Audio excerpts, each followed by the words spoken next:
Sabeel, you're chasing the story of the Port Authority bus terminal. What do you got? The Port Authority came up with a jaw-dropping number to replace this bus terminal, up to $11 billion.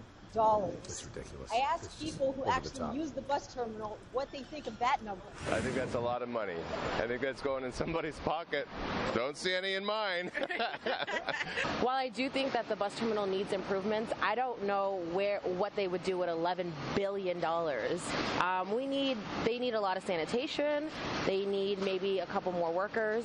Maybe some security guards might be helpful. It should be noted that the legislators in both New Jersey and New York have attempted to reform the Port Authority.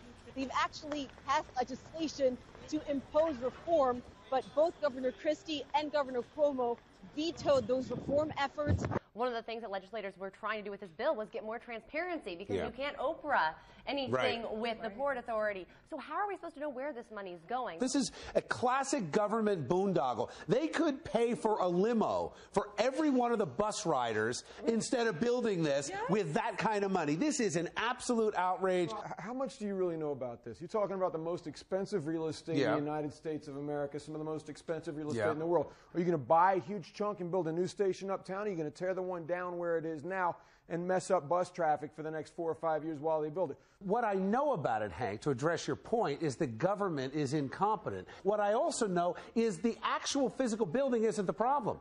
The problem is they're completely inefficient. The buses are always late. It will be really expensive, and there will be corruption, stacks and stacks and stacks of it. I'm the first to point out you're never going to do this cheap. The good news, Bill, is the money's always there. All they got to do is jack up the tolls.